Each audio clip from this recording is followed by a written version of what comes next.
Hey everyone, I thought we'd do a spoiler cast this week, so we're going to talk about the most recent season of Black Mirror which came out, which I always find this to be a fun show to talk about for a few reasons. Like one, Black Mirror is a sort of dystopian sci-fi technological thing, so it's kind of inherently about ideas. It's generally has as a point every episode, and it's kind of loud about that point, and it's kind of interesting to try to unpack that. But it's also fun because it's an anthology, so anthologies are just incredibly rocky. Like every anthology has good episodes and bad episodes, hopefully good episodes, every season. And that's just part of the format. Like it's also why I kind of like watching Doctor Who, is that you have a handful of really good episodes every season, and I can show people those ones in a vacuum. Like I can just check out, I'd be like, I can sit down with my non-Doctor Who friends and be like, okay, let's watch Blink and Midnight and Dot and Bubble or something, and not actually have to interrogate wider canon and continuity and question whether or not I can show them this part of that season and so on. It's like there's always really good standalone episodes that, even though they inform a part of a character's arc at some point in the story, they can kind of keep going. Black Mirror is further in that direction, where every episode is almost exclusively its own thing. This season did poke at that a little bit. It has some returning characters in the episode Plaything that came up in a previous episode. I think it might have been Bandersnatch or something, or some other game dev episode. I don't remember exactly which one. And then we did actually have our first genuine sequel in the form of USS Callister Into Infinity, being just a sequel to USS Callister. But yeah, it's interesting because I've been having fun with this show again, and way back at the beginning, they had a real strong start. 15 Million Merits is a pretty iconic episode, even though it is kind of like a soft remake of 1984. If you watch them back to back, it's interesting to seeing how many parallels there are. I think there was just the 2 seasons and a Christmas special, essentially, back when it was just a BBC show. And then season 3 is when it came to Netflix, and it started pretty strong, because people generally really remember Nosedive and Playtest and San Junipero on the first Netflix season, like a lot, to the point where that's the main episodes people talk about for a long time. But I would play this game with people, which is that I would just ask people to name a single episode in season 4. And a lot of people can't. In particular, when they try to think of any Netflix era episodes, they pretty much always mention Nosedive, Playtest, and San Junipero for years, just for ages. And this went for pretty much most of season 4 and season 5, where it just didn't really have episodes that had staying power and seemed that interesting. And even this stuff is a little bit mixed. I don't think people ever talk about Men Against Fire or Hated in the Nation all that much. Shut Up and Dance comes up because it's the horrible Dare episode that reveals that the character is a horrible person at the end and so on, even though that's kind of riffing on a version of White Bear, so even that's not as crazy, because we already had an episode that did kind of that thing. It's just kind of a bummer because the first 2 seasons were so strong. But overall, I think the show's recovering a fair bit. And also, yes, some people might remember USS Callister because it's the Star Trek episode of season 4. That's kind of the easy one, but surprising number of people would not even name that one when I would test them on this. Although now that I'm saying this, there's always going to be a smart ass. It's my favorite episodes in season 4, and I know how this works.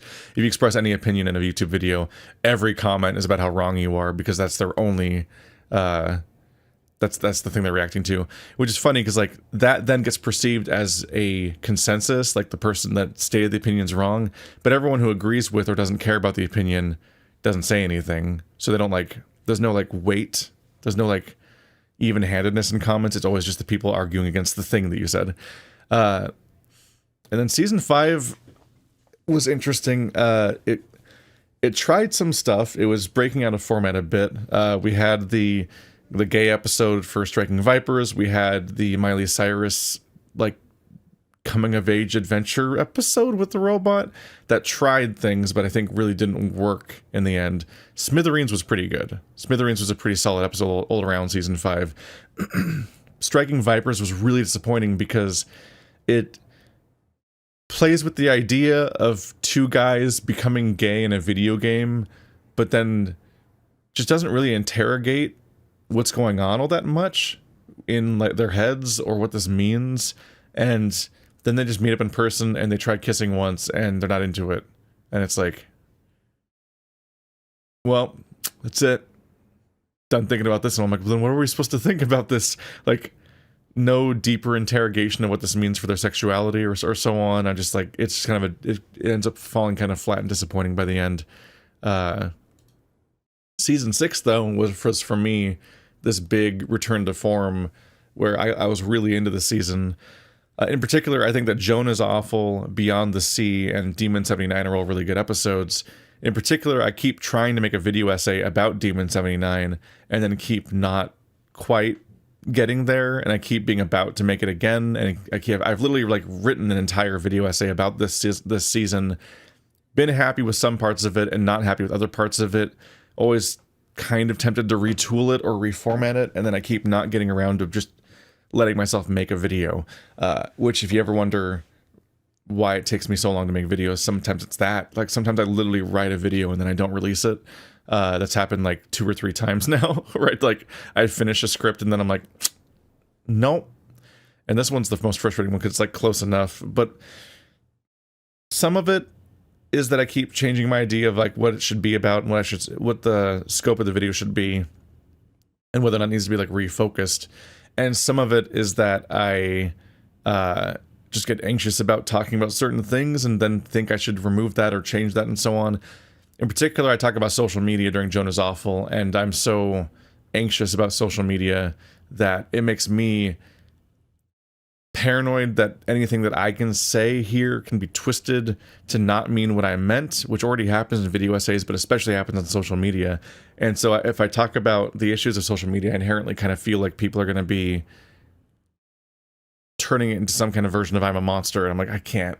It's just, Twitter has broken my brain so bad that I can't even talk about Twitter in a scripted format because I'll get so in my head about what I'm writing that I can't get past that and so on.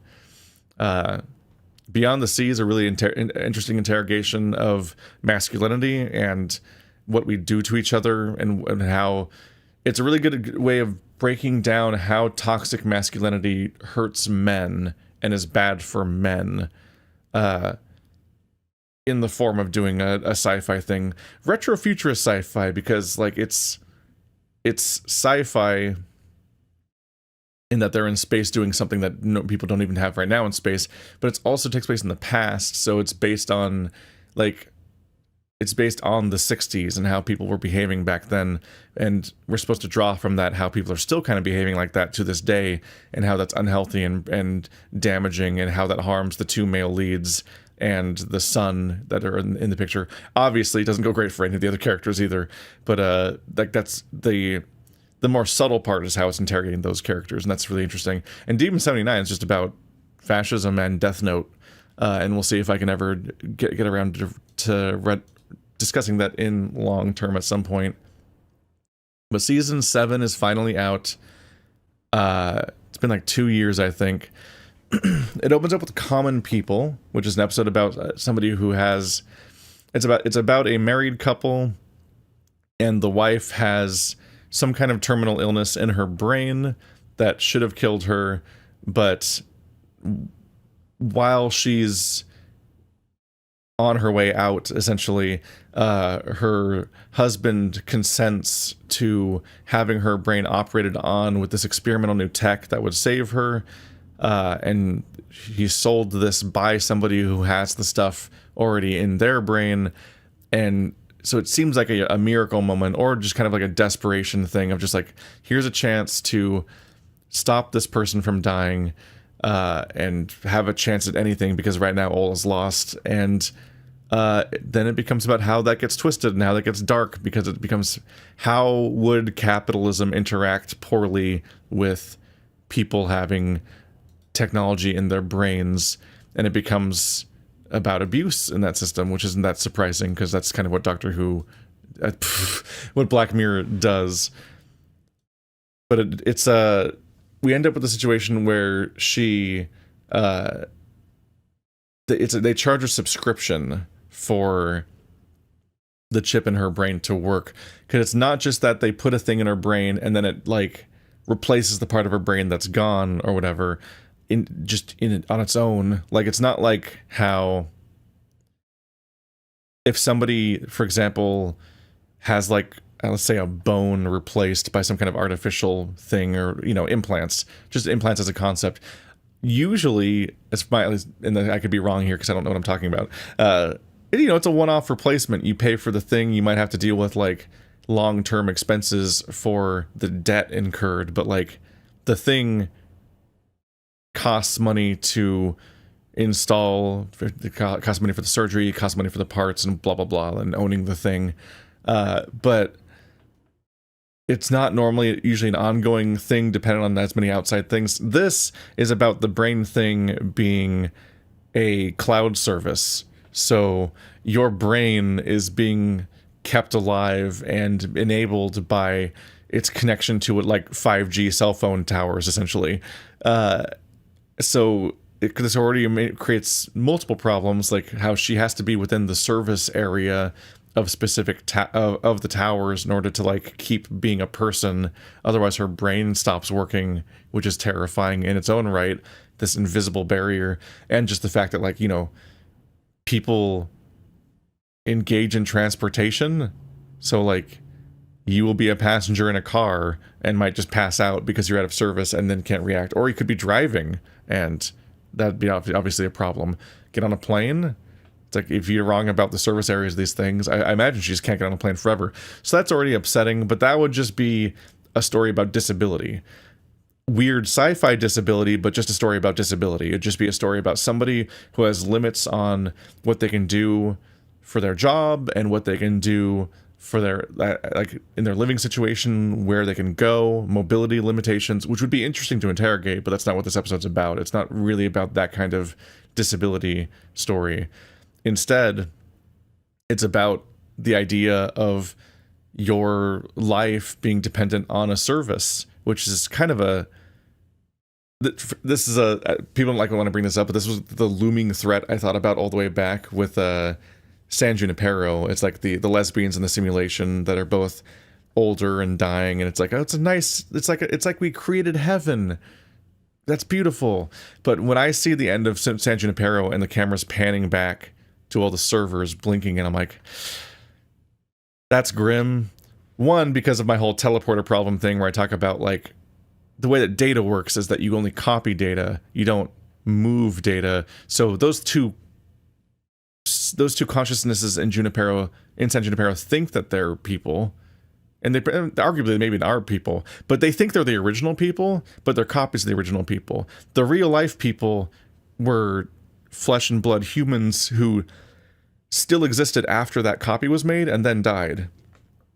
And it could be that they lived out their natural life the normal way, or they could have just like been euthanized in that moment to like create the illusion of them being transferred in, which is a thing that Soma gets into. But one way or another, the things in the simulation and the people in real life are not the same thing. Which is the thing, is like in San Junipero, at first was one person visiting, so that person is the real person because they're engaging with this video game like in VR. That's obviously really them because they're literally powering it and so on. But once you're copying them over and replacing the original person, that's just a separate person who remembers being the first person, but like the first person still died. So that's a little grim, because you're like, those people only experience the simulation when they visit it in VR, but they don't get to experience the simulation when they transfer to it. They just die. And then something shows up in the simulation that thinks that it remembers being them, which is very different. So that's already a little grim. I think that the pan out on the server room kind of shows you the level of artificiality and kind of like lets you interpret that this might not be great. But the much more grim part on top of that is that I'm like, the San Junipero company will not last forever. So this server has a lifespan. It's not this indefinite heaven for the rest of their lives. Like, it will go away. And so San Junipero has a sad ending at some point. I don't want them to make this episode, but it would be kind of interesting if they did. If they did a sequel to San Junipero where they deal with like what the end of that is. Like, does the company go bankrupt and sell off their assets, and then somebody else uses those assets later? Does the server just get shut down one day? Technology gets defunct. Does it get like shut down and closed off, but like nothing happens to it? They just leave the computer there, and then it like decays over time and starts functioning less and less well until like sectors of the hard drive are dying, and the connection's slow, and like everyone kind of experiences some kind of fucked up version of like AI Alzheimer's as their reality slows and crumbles. At some point, that universe has an end, and it's unclear what form that end takes, is what I'm getting at. But most cynically, it's like it's a company. So what happens to that company when it no longer is profitable? Like, that's upsetting. Like right now, I think like 23andMe is going under, and that was the one that was the company that you'd send them a DNA sample of like your saliva or something like that, or who knows, I've never done it, and they would tell you your genealogy and like what important people are you connected to, related to, and like what's your cultural percentage makeup and so on. And I think a lot of these things have come under scandals of like potentially selling off your data and like in a really invasive way. But especially like when it comes to like bankruptcies, it's always like, well, who has this data now and who has the stuff? And like, even if there was a particular company culture for some of these companies, once they have all your stuff and they go under, like who gets all that stuff? Is it actually securely destroyed, or is it just going to be sold off to somebody because information is very profitable? Like, there's a reason why people have subscriptions to these services that are supposed to try to delete your information from the online. And there's also reasons why they don't quite work. I subscribe to some of them just to try to like reduce risks of doxing to some extent, and I think that might be the one part that like works a little bit better than the other stuff. But the idea of fully deleting your like advertiser data and so on is like not really applicable. I have like little hair. I'm so sorry, but I got like little hairs just escaping places and attacking my body. It's so fun to cut short hair. So like that's all concerning stuff about that. And so like, and this is in a way, this kind of feels like a spiritual successor to that kind of storyline, is that we're talking about somebody having, in this season's episode, Common People, having a module in their brain that they now need to survive. It is no longer an option for them to leave that, but now they're tied to the livelihood of a company. Like, how long is the company that put this thing in her brain going to last? How many companies outlast people? I don't think that's good odds in many cases. Tech companies, a tech startup outlasting people. So you have to have an answer of like what happens to all these people later on. What, in the most blunt terms, like what happens if the company just goes under? Do they sell their data? Do they do something wrong, like fucked up to these people's brains? Do they turn them off because they're not profitable anymore? And that's the stuff that's interrogated less by the episode. And it spends more time talking about like what it's like to be beholden to a for-profit company. So they start charging subscriptions for running this thing, and obviously you got to keep paying your wife subscription so your wife can keep living. Your wife has a subscription now. Great. Fun. So like there's already the scary part of having to work to keep her having a life and existing and functioning and so on. But then we have the enshittification of the internet and the enshittification of all services. They're like, how do we take the service that seems like it's a miracle, even if it's expensive and a frustrating thing there?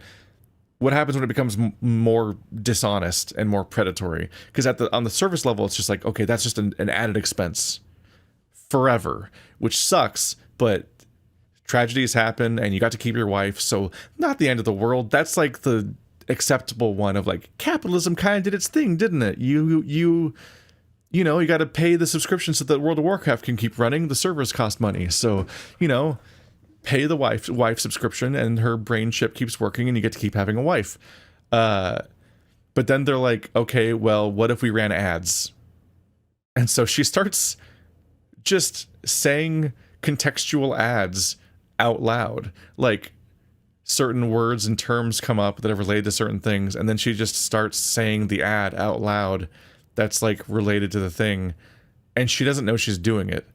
And so she gets fired from her job because she's a school teacher and she says something inappropriate to a child, not like adult or whatever, but like I think it was like religious or something like that. But it's like she started doing targeted ads at children, which is illegal anyway. At least in our world right now, I believe targeted ads at children, as far as like, you obviously have ads on children's programming on TV, but like you can't, I think you're not allowed to do like a data double of a child and then do targeted ads at them knowingly. That was like the YouTube apocalypse thing, the ad apocalypse that happened like almost a decade at this point ago. And some water.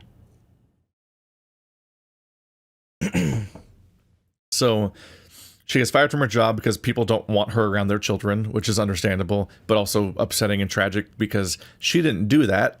And also she's a victim of a life-altering injury. So like, in some ways it's ableist to fire her, but it's also like she's doing targeted ads, and it's also like weird new technology that nobody's ready to interface with. So she's a first generation person to get this brain chip essentially. So nobody in this society knows what this is or how it works and how to interface with it.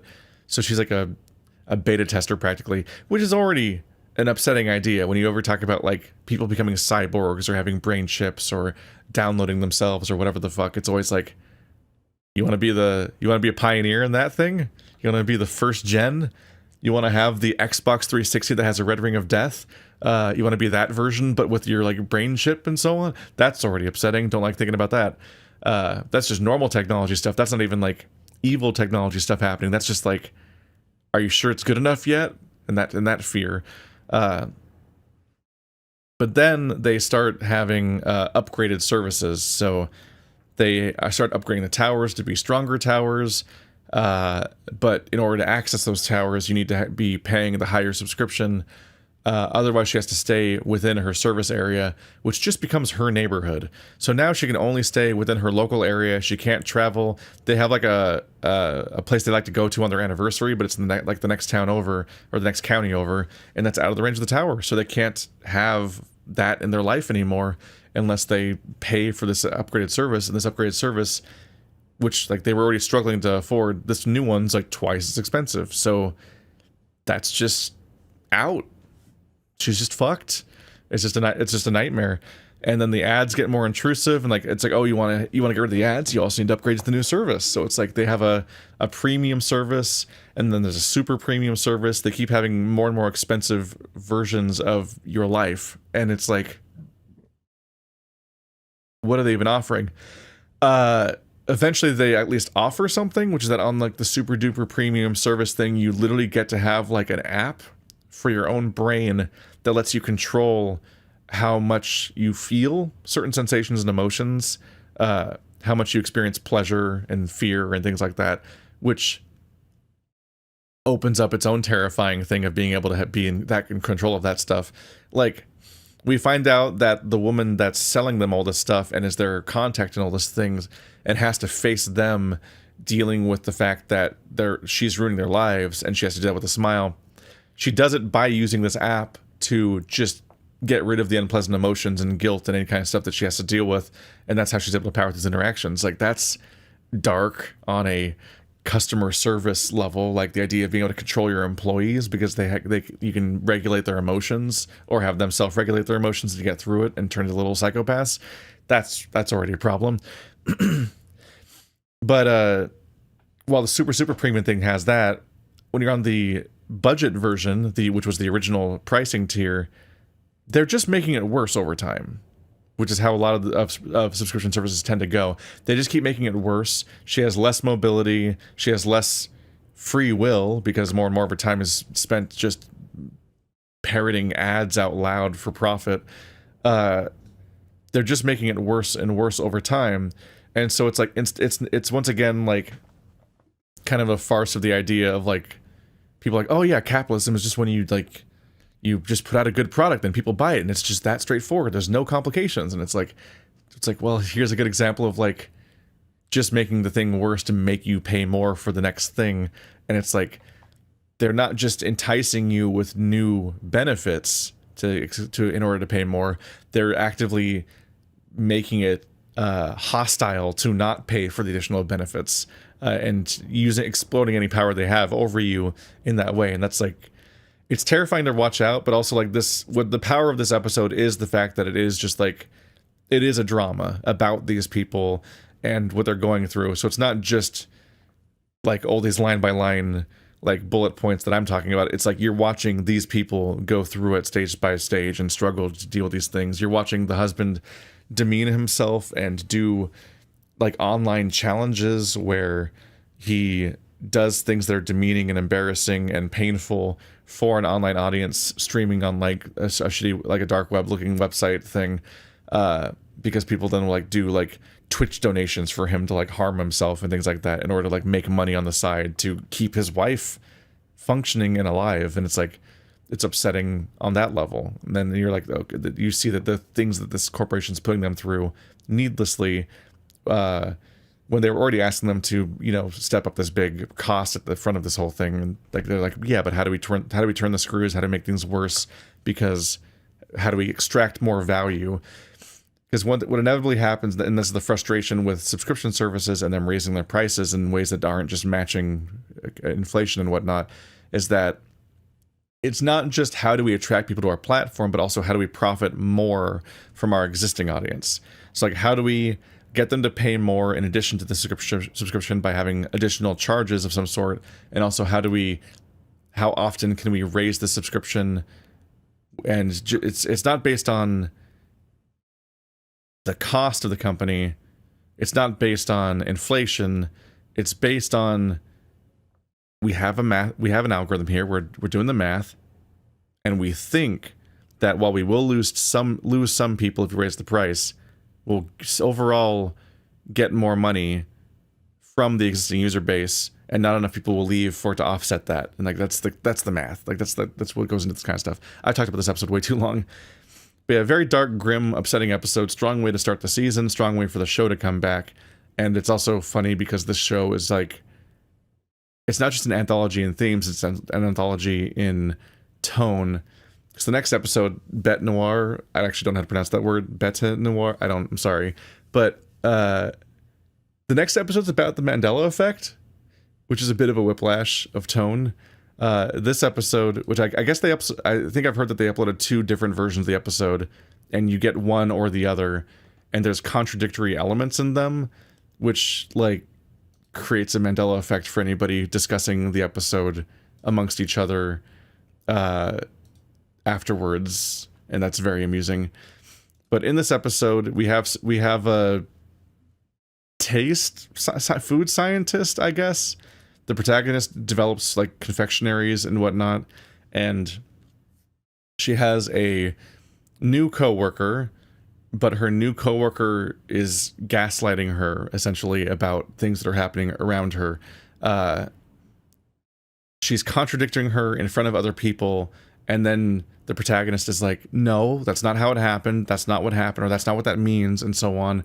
And then she'd like try to prove it in some way, like looking it up or anything else, and then it just reality doesn't reflect her own memories, which is like, that's the Mandela effect. Like which the Mandela effect is nonsense. It's just people misremembering things. It's not that it's interesting as a shared experience of people just misremembering stuff, but like oftentimes the Mandela effect can be explained. You can usually come up with a reason of why people misremember, why everyone thinks this thing happened over that thing happening, why they think that thing was spelled differently because it's just kind of intuitive that it was spelled that way, or oh yeah, there was a commercial used to air that was like kind of felt like that, and that made people think that that's what happened in the movie, or blah blah blah.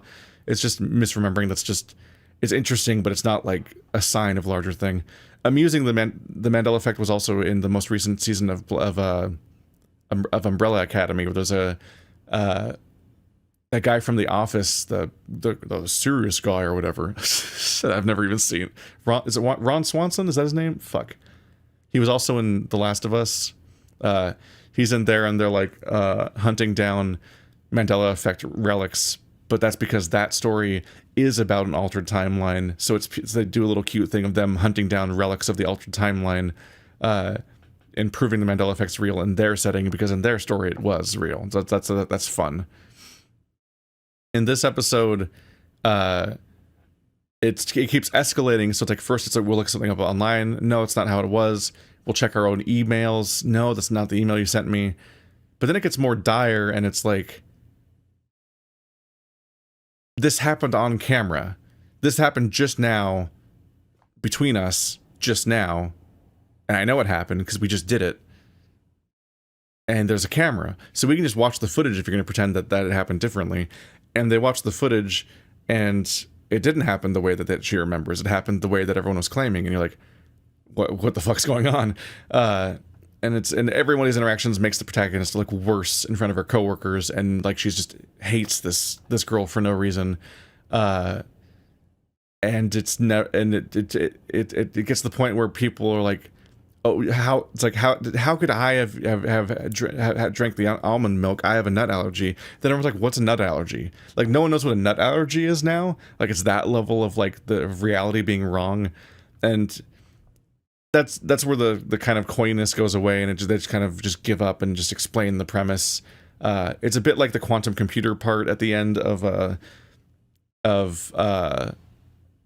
Joan is Awful, where it's like time to just bring up the magic sci-fi thing that's causing the episode to happen. In this case, the new girl has a pendant that is a remote control to some other nonsense quantum computer thingy, where she literally is changing reality. So whenever something gets in her way, or she wants to fuck with somebody, she just changes reality. But that person apparently remembers what happened. And this is also where the explanation really breaks down, because the protagonist breaks into her home and tries to figure out what her deal is, and finds out about the pendant, tries to steal it, and so on. Doesn't work out.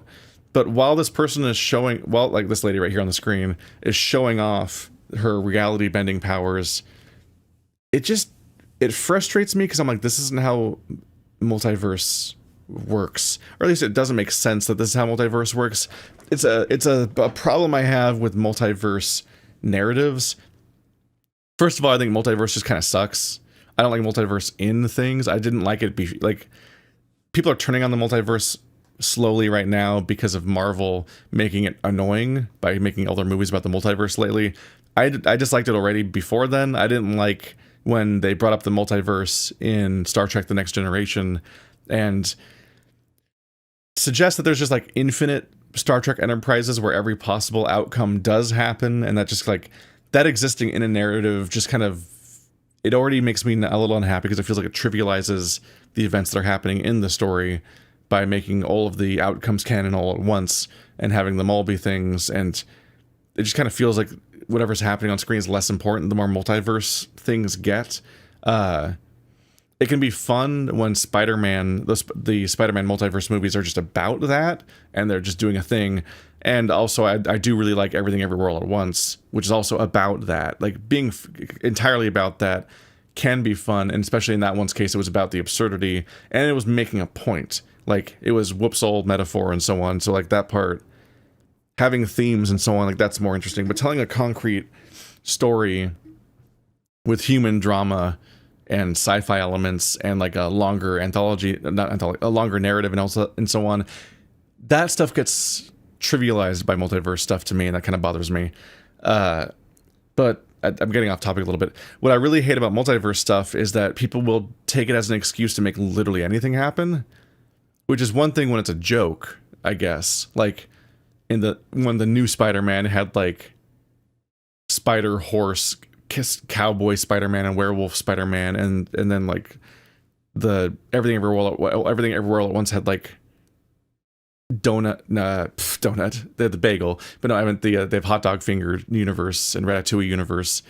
Sure, it's being silly, but if you're going to have somebody do a sequence where they're bragging about their multiverse powers, and it's a grim sequence where the protagonist is like kind of crying and everything, you're like, okay, so this must be kind of grounded. If we're going to take it seriously there, I don't like it when people act like literally anything is possible, because literally everything is not possible. And At least not the way that I interpret this stuff. I think it's very silly to be like, yeah, there's just a universe where you're green for some reason. It's like, what? No. No. There's a universe where she like didn't go to college. There's a universe where she married a different person. There's a universe, like, choices. The multiverse thing is supposed to be based around choices. People make different choices.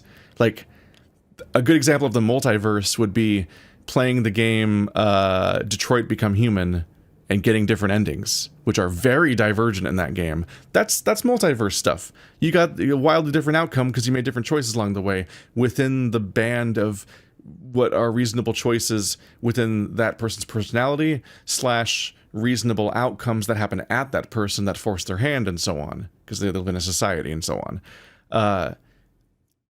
The multiverse, you lose me when the multiverse is magic and nonsense is happening for no reason. So she's like, well, if there's a multiverse where you spoke Chinese, you only spoke Chinese. And I'm like, no. Mainly because she starts fucking with her by just editing real life right in front of her. So she's like, the universe where you wore a red shirt today. I'm like, okay, sure. The universe where she wore a different shirt to this day. And she's like, oh, my shirt. Like, that makes sense. That's a small enough change. It probably wouldn't change her behavior because it's, one, a small cosmetic thing that she might have not thought about, and two, the divergent point is today, so she probably just wouldn't have a completely different arc through her life. Yes, there's maybe some butterfly effect stuff where, like, if she wore a different colored shirt, maybe someone would have reacted to her differently at some point in the day and changed her, like, the timeline of her day in subtle ways, and different things might have happened. But, you know, I can accept, oh, she wore a different shirt today, but everything else is exactly the same, and that's why she's here, and she's still confronting you in a day where she broke into your house after all the things that happened so far, where you gaslit her for ages, and she had workplace drama and got fired, and so on. I can accept that change. Her having always spoken Chinese is not acceptable. No. Specifically, not that she can speak Chinese, but only speaks Chinese. It's like, okay, because she's like panicking, speaking Chinese at her, and like, oh my god, she can't stop. If she only spoke Chinese, she would have a very different life. Like, she could technically have, like, first of all, she wouldn't have this job. She wouldn't have this job in this country, at this time, in this place, in this way. So many things would have to change if she only spoke Chinese. Also, why does she only speak Chinese? She lives in the United States and works this job in this context and so on. So you think that she would have reason to pick up English over the course of that. This isn't me being weird about immigrants. I'm just saying, like, the logistics of her life specifically, she probably would have learned English by now, even if she originally only spoke Chinese. But it's just like, people wouldn't hire her at this job in this place at this time if she only spoke Chinese. She'd have to be, at best, like a weird pet project, like maybe somebody high up in the company forced her to be an employee. Not like it's her will, but I mean, like, forced her onto the company as an employee, like nepotism or something. Like, she'd have to have a very different background to somehow be forced into that company as somebody who only speaks Chinese.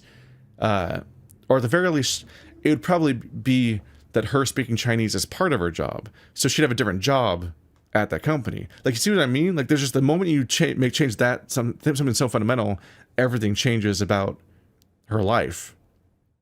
It's like how when the blonde lady says, I'm the God Empress of the universe, and gets a timeline where she's the God Empress of the universe, all of reality changes around that. She doesn't just, like, drop into the exact same world as if her shirt turned green or red and be like, oh, everyone respects me so much now because I'm so important and everyone's treating her and revering her. It's like, no, reality shifted and everything fundamentally changed instantly. So if that is happening, then yeah, you speaking Chinese your entire life and nothing else in this country with this job, no, you would not be in this room at this time in the exact same way. Everything would change. And then what also gets me is that they're like, the universe where we're having this conversation at work. Okay, they're currently in the blonde lady's room fighting over her pendant. She just got out of the shower, so she's wearing a towel. she's dripping wet from the shower in a towel.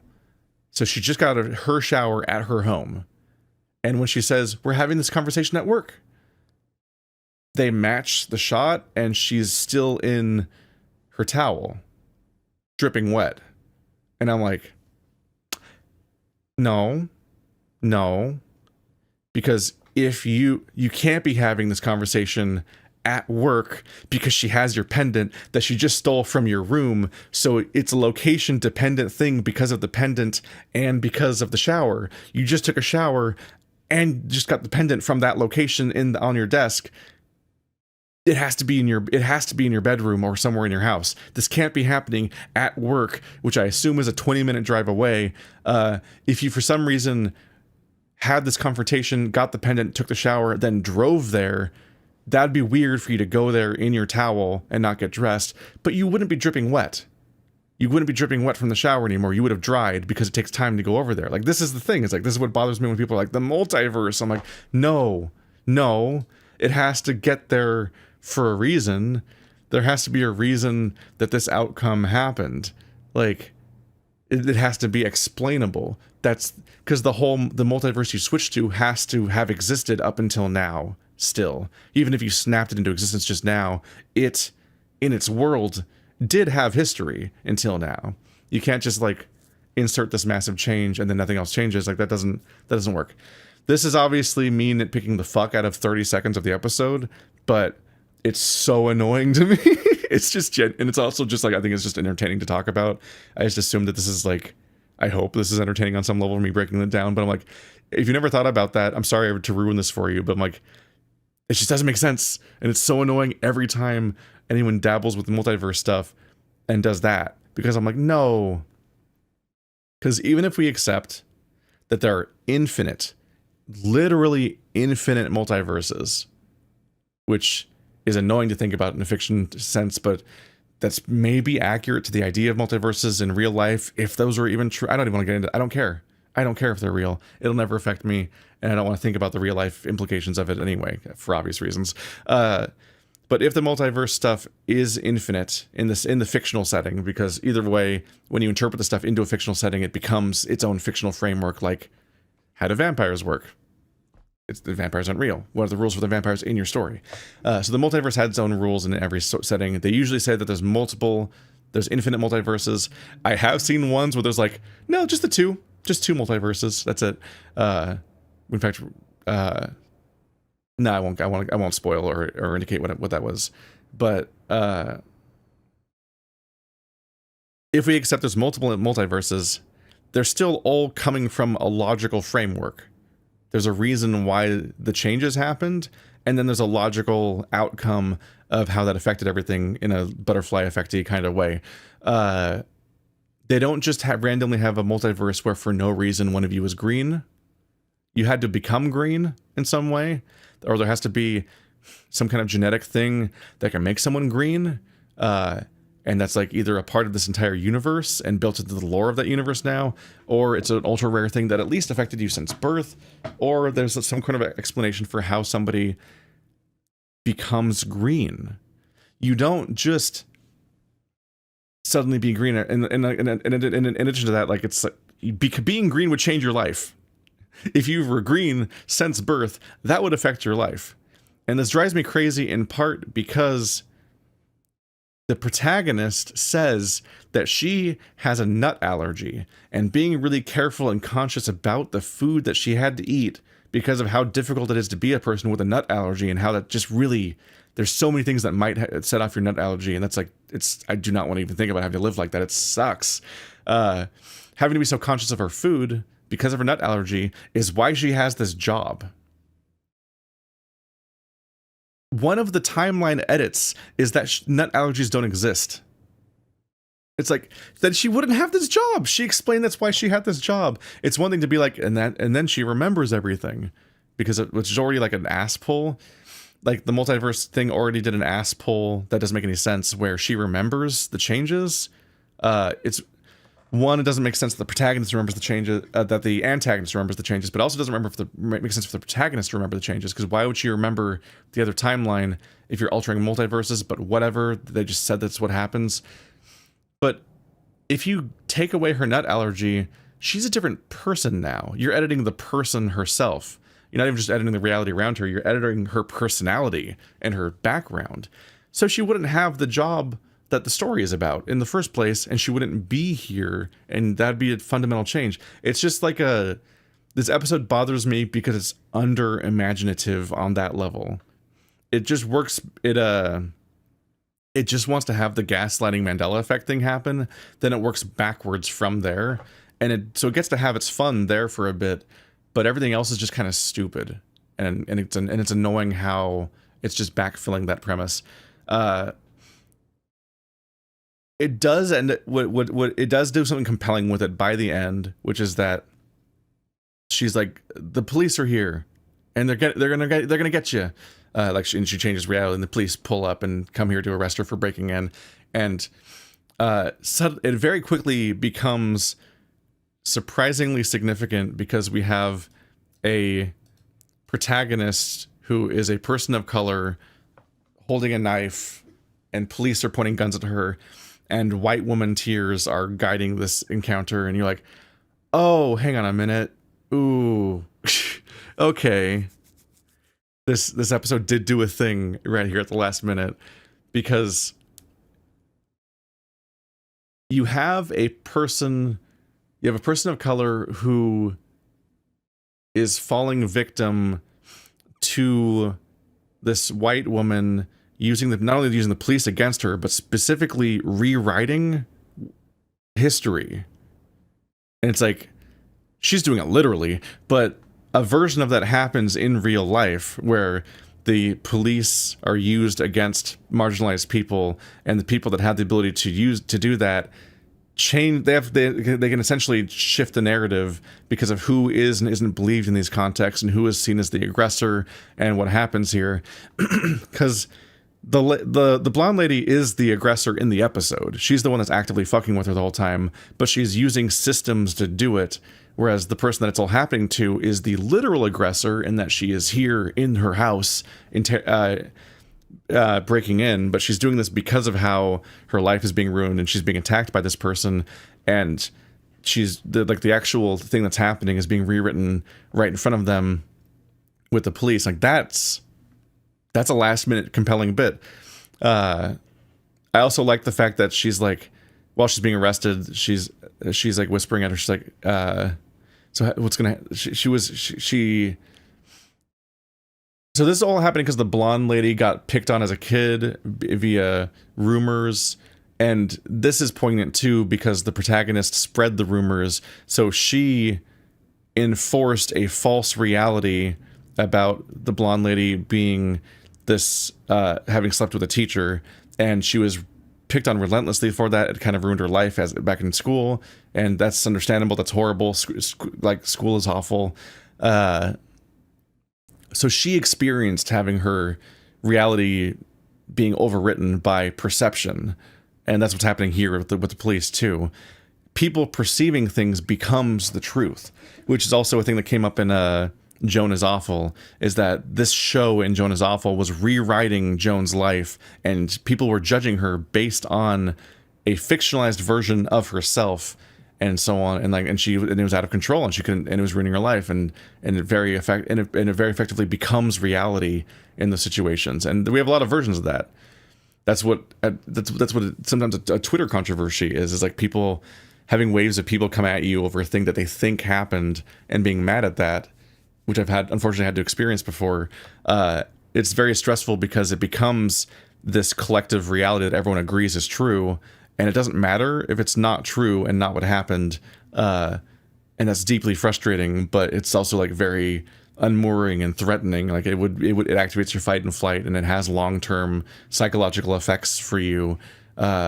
Having this like public shaming and having so many people that are going after you for a thing, and you knowing it's not true and not being able to like do anything about that. That's terrifying stuff. So like she has reason to be pissed at the protagonist, but having that infinite long-term grudge and then using you inventing god powers, then using them against her, it gets increasingly out of whack. And then her goal is to literally drive her to suicide. So a bit over the line as far as responses go. But she's taunting her like, so how are you gonna do it? Like, she was a jumper because she already did this to another one of the people that was responsible for this and got her to jump off a building. She's like, oh, she was a jumper, but you don't seem like a jumper, do you? And it's like, oh, that's clever.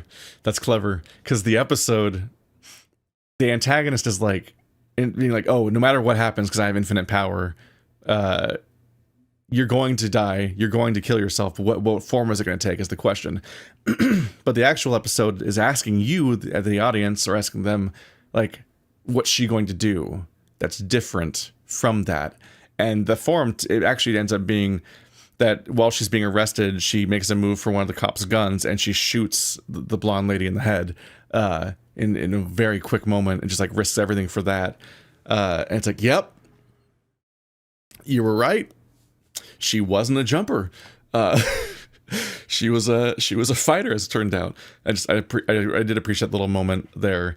The finale is a weird mix of the finale of that episode's a weird mix of like weird ass pull stuff that doesn't make sense with the multiverse and surprisingly clever bits of little writing between the characters, to the point where you're like, man, they could have had more fun with this episode if they didn't spend so much of it just redoing the Mandela effect over and over again, because that was like their one bit.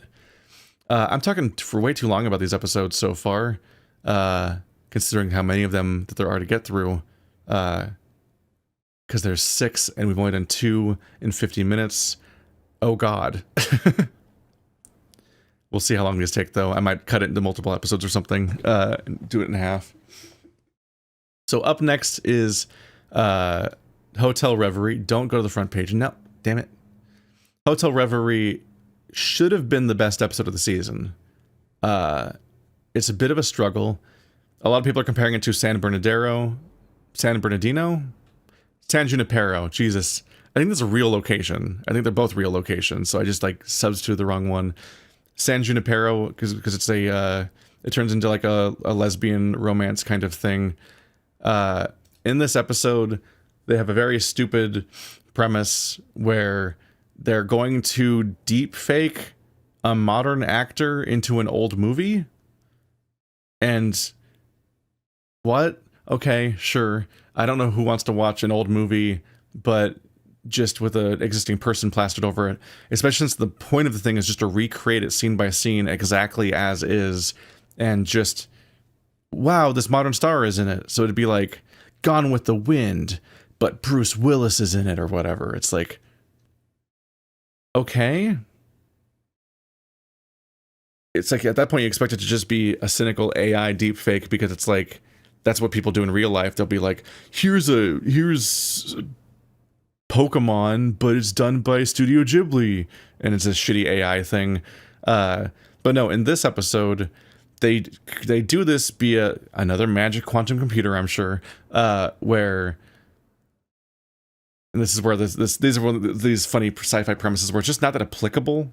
So it's like a lot of Black Mirror seems to be about applicable, scary things that might happen in real life in some form. Like the one where people are Yelp reviewing everybody is upsetting, because that's kind of, it could happen, but also kind of already is happening in some ways in a more like metaphorical sense.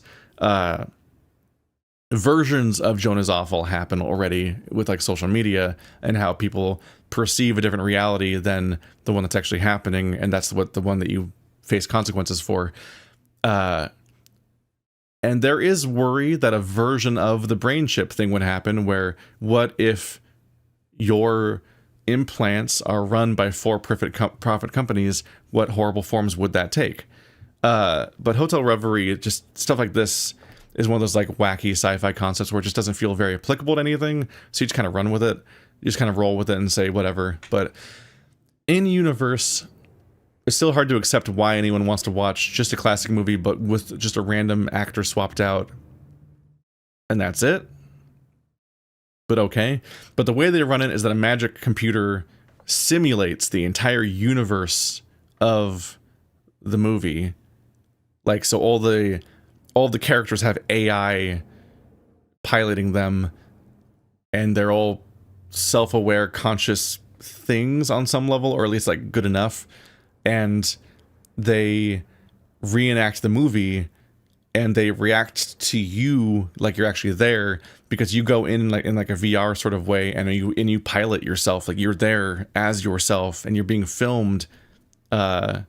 You're being filmed, and you're in there, and you're interacting, and so you can guide the movie, and your goal is to make the movie play out the way that it did the first time, essentially. But like as yourself, so put your own flair on it, and that would have been interesting to see play out in that kind of way. I can't unsee the fact that it's this is Ready Player One. One of the challenges in Ready Player One, I think it's only in the book, not the movie. I haven't watched the movie because the book was bad, so I didn't want to watch the movie afterwards and see another bad version of the same thing. Ready Player One's fucking, it's trash. It's so bad. But one of the challenges is that when the protagonist gets to one of the planets in the challenge, in the national treasure that he's doing, where you have to do the scavenger hunt, he has to reenact some 80s movie scene for scene. That's the test. He just becomes the protagonist of the movie, and he has to do the entire movie line for line perfectly, and he does it on his first try, which is also just like bad drama. It's boring to be told that he's reenacting a movie that I haven't seen, so it's just bad writing there, but it's also just not very interesting, like, tension writing, that like the protagonist already thought to perfectly practice this entire film, because he just memorizes films, and that's a thing he does as part of the challenge, and he's just such a loser on that level that he's memorized all of these, and again can just reenact dozens of films with no warning. So he just does it on his first try. He does a challenge that we can't possibly watch or understand him doing on his first try, and we don't get to experience it. It's not impressive because we're just being told that a character reenacted a movie on his first try. It's just stupid. It's a bad book. Ready Player One's it's such a bad book. It's just it's so stupid. But I can't unsee the fact that this is that. Just reenact the entire movie in one go and do it right. So like that's just, but whatever. You can do this better. Which is like the fact that the whole episode is about this, and it's a long episode if I remember correctly, means you can already do it better than you did the first time around, because this is it's an almost 80-minute episode, so like they have time. It's not like it has to be a single chapter of a book or whatever, so they can do something with this. So it's not inherently bad because it's Ready Player One, but I can't unsee the fact that it's doing the thing from Ready Player One that was so stupid in Ready Player One. But then what's very frustrating is that like throughout the entire episode, it feels like Issa Rae, her name's around the screen, yay, it feels like she was either miscast or very misdirected, or like this, just the entire episode just had a bad idea. Because you got Awkwafina in the episode being Awkwafina. You know, the way that Awkwafina is in every movie, she acts exactly the same way. It's just she always plays Awkwafina in every film. She has the same tone, the same delivery, the same overall vibe of being like semi-unprepared and I'm Awkwafina. It's a great impression. Like there's that particular vibe. She's just kind of is Awkwafina in every film. It's whatever. I liked her in a few movies. I got tired of it by like the 7th movie I watched, where she was just Awkwafina again. I'm kind of tired of Awkwafina. But Issa Rae is also kind of just like, so that happened. Oh, wow! Like she's reacting and mugging and stuff like that. So you have 2 lead actresses in this. I mean, honestly, the simulated woman, Emma Corrin, is the other lead actress. So Awkwafina is the supporting one by comparison, I guess. But like, you already have 2 prominent actors in this film. It's kind of a film, but in this episode that are both whoa all the time, which is just kind of like, that's tedious. There's a lack of contrast between these 2 actors in the episode. But for Awkwafina, it's whatever because she's a real life person that's not in the movie. But Issa Rae, she's in the movie and she's supposed to be replacing the male lead. And I want to see the more serious version of this. Like, I want to see the version of this that wasn't a wacky comedy where people keep going, whoa. Because, like, I want to see a black female lead replace the white male lead in this film, and how it changes and how it reworks the story, because everyone in the story is not they are not being weird about her being a black woman, which, given the era of when it's a black and white film, I don't remember exactly when it was, but it's like that would have been a problem, obviously, and would have changed the story. If we're talking about the multiverse from last episode, that would have changed the story a bit. But no, we're just like ignoring that, which I'm fine with, and then you're free to just see how this story plays out differently with a female lead. And even if it's a shot-for-shot remake, that would change the tone, and that would change the reading of it. And as somebody who does like queer readings of movies and so on, and like analyzes film, it would be very interesting to talk about how changing the protagonist in a story like that does change the story, even if the story plays out the same way. Like, that would fundamentally change things to make the protagonist a black queer woman instead of a straight white man. It becomes a lesbian romance out of time and everything, and that's like, that is compelling. And I wanted to see the protagonist really get into her part and also bring her own flavor to it, like make it her own and take it to its own place in a serious way. Like, that would have been really interesting to actually keep seeing the back and forth and see the original film and the new film and see how she's changing the direction of it, recontextualizing it with her presence and her performance in a actually interesting way. But instead, she just keeps going like, whoa, that's crazy. And it's like, that's fucking annoying. One, because all of her reactions are canonically in the film, so when you're watching the film in universe, it's just gonna be bad. But also, like, her line deliveries are terrible. Her acting is so flat and weird sounding, and I don't assume this is necessarily that the actress's fault, but just whatever choice they made in this episode, she's supposed to be a fan of this stuff. She specifically names this movie before it becomes a part of her life. So she already is reverent of this film, and she had time to prepare and get her lines and stuff and try to, like, you know, get into the part. And she sees this as her big career move because she's sick of having a lifetime of being the sidekick character or the love interest. She wants to be a proper lead and not one that's gendered in the same ways and so on. So it'd be cool, like, for her to get to do the equivalent of being like this, like, get to do a historic movie like this and be the protagonist of this. She sees this as a massive opportunity for her career, which she is becoming sick of. So she should also be really invested and really in character.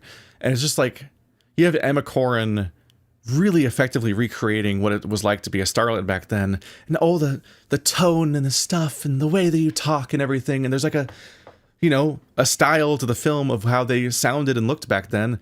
And Issa Rae's character is just not matching it at all. And it's so jarring. And I think it's supposed to be funny, but all I can see is how they're just not taking their premise seriously, and how, like, first of all, inserting a black queer woman shouldn't inherently be a joke. Like, I don't like it. I don't want it to be a joke. I want it to be serious. I want it to be real. I don't want it to be played for a joke, because that sends a weird message. But also, like, it's just not funny. It's not very entertaining the way that they did it. And so you're watching her in these scenes, and it's just kind of torture. But then the episode finally takes a turn in that somebody fucks up and spills coffee on the computer and fucks up the simulation. And we also find out that now Issa Rae is stuck in the simulation, and she has to finish the movie successfully, or she might not come back out of it. Like, her consciousness might not come out, so she might die. And there's also the raised question of, like, what if she gets shot in the movie? Like, what does that do? All these other issues. So she has to successfully recreate the film. So they're doing a kind of a fun premise, which is that certain plot holes are being introduced, and they have to, like, redirect the plot so that it gets to the same ending, even though different things are happening, which is a fun take on adaptation and so on.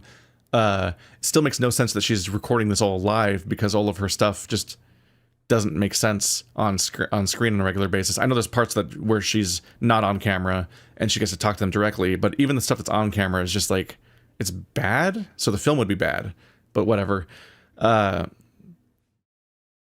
So like there's parts where she has to redirect the plot and try to fix that, which is like almost a, you might say is almost a version of what I was talking about earlier, but it really isn't. It does not, it's not her putting her spin on it. It's just hijinks, which is just, I don't like when Black Mirror becomes about hijinks. This is the problem with the Miley Cyrus episode and a few other ones where it just becomes wacky hijinks. Even Joan is Awful. I love the premise. I love the execution of a lot of it. But there, you do get to the point eventually where it's just like the hijinks of them like breaking into the Netflix HQ and stopping the AI thing. Like that part becomes just hijinks, and that's not really interesting anymore because they're just having a ET style adventure where it's some shit happens. But what gets interesting in Hotel Reverie is that there is a part where the simulation full on breaks and it just freezes. I will say the editing in this part's confusing because they imply that months are happening or weeks are happening to her really quickly. Like they say something absurd, like 16 hours a second or something like that. Something really absurd is happening, like insane amounts of time is passing. But that's intercut with them still rapidly cutting back and forth between the simulation and reality, and they still seem to have parity on timing. So it feels like the simulation and reality are still happening at the same speed, even after that's introduced, for like several more scenes. So that's weird. Like they say that time is fast forwarding, but they don't actually do that for like 5 more minutes or something like that. So for a while there, the editing is just really confusing and it's going back and forth like these are happening in parallel. And I'm like, when's the fast forward part happening? These are still in sync. Just a weird mishap with the editing, just very strange. But when you get past that, time just basically freezes, the simulation breaks, and it's just the 2 female leads in the movie moving around and being conscious. And I'm sorry, but I gotta do this again. I already saw this in another thing. This is because what happens is that the simulation freezes. She becomes aware that she's a simulation, blah blah blah, and then they kind of hit it off over time with a romance and really care about each other. And I'm like, this was one of the finales of Futurama, because Futurama kept getting canceled or kept thinking it was going to end, so it has like 5 finales or some shit like that. I've lost count. One of them is Fry and Leela get stuck in a frozen reality where everyone else is not moving. They're stuck in a moment of time forever. And they finally have time to just be there for each other because there's nobody else. And it's sweet. And they live like a whole life like that. And then I think it resets at the end and they go back to their normal life. So they got to have a whole life together and then also go back into Futurama. And more seasons have happened since then, obviously. But it's one of those like really poignant moments that comes out of nowhere in Futurama once a season. They always fuck with us, like the up there with like whenever Fry gets to any chance to encounter or interact with either his family or their legacy. Like those episodes are brutal. The episode where it's up in the air for a bit whether it's Fry or Leela that's in a coma and so on. Those are great episodes. But yeah, I've watched this episode of television already with 2 people hitting it off during a frozen reality, but it's whatever. It's the fact that it's almost the same situation is what sticks with me. What I struggle with is that it was so much better in Futurama. In Black Mirror, it's all telling and not showing, really. Like, these 2 leads just don't have a lot of chemistry. They don't really have a lot of interesting romantic scenes together. We're just told a lot of really compelling ideas. Like how Issa Rae said Emma Corrin's actor's name because she's interacting with the character, but the character was played by an actor in real life, in the real life of the show, like their real life. She has a real actor, and she had a life, and she accidentally calls her actor's name, not her character's name, and with all the mishap and nonsense, technology exploding, stuff happening, she ends up conjuring up and merging with information about the real life actor's life, and kind of starts turning into the real life actor instead of the character, and incorporating elements of that. And there's a sadness there because that actor, I think, committed suicide and had a hard life the way that many actresses had back then. Like they had a horrible There were a lot of horrible things to get through the Hollywood system. So having that legacy character, that actress resurface here with that darkness and everything, that's all wild. But it doesn't take form. We're essentially told this is happening, and that's really compelling. But it doesn't really like manifest in the episode in a really meaningful way necessarily. And then we're told that they're in love, but via like montage. And then they're like, okay, the people in the real world fix the simulation. Like, okay, we're ready to get back into it and getting back into recording it. And then just snap their fingers. The simulation snaps back. The movie starts going again. And Emma's character forgets everything that just happened in the entire time that they spent together. So that whole life they have is erased in an instant. And that's really upsetting. But we're just told it. We're kind of shown it in the form of Issa Rae's reaction in the moment to the tragic thing. But it really is like, because it's so under-executed and we don't really feel their romance that much, we're just kind of given the template. It's like the equivalent of like the Rick and Morty bit, where Morty goes to the arcade and he plays a video game that's called like Bill or whatever. It's just like some guy's name. And you get sucked into VR, and then in an instant you live that guy's entire life and then die and had kids and loves and losses and so on. And then you snap, you're right back in the arcade. But you experienced all that in real time. So you were just gone for like 70 years experiencing that guy's whole life. And then you're back in reality, and and in reality it's only been like a second, and everyone's acting like nothing's happened, but you just had a whole life in there. And then you just have to snap back and just be back. Like, that's kind of what happened to Issa Rae, is that a whole thing happened to her where she's the only real person, and the simulation just gave her a whole life worth of experiences and then erased them, and then had her just snap back to what she was having to do before that. It's cruel. It's really compelling and interesting to do, but Rick and Morty did the same bit in like 5 seconds, and it didn't necessarily go that much more in depth here in this episode that much to really sell it. Like, you might even get the idea that there's just too many ideas happening back to back here, where each one's kind of not getting enough time to really be the premise of the episode, and that's kind of frustrating its own way. And then after that they just snap back to we're doing the wacky reenactment, and they just follow all the way through. The big subversion that happens is that Emma becomes self-aware enough that this new version of her actually takes control during the ending and sacrifices herself and changes the ending, and Issa gets to horribly hold her while she's dying, having been this facsimile of the person that she was in love with and all that.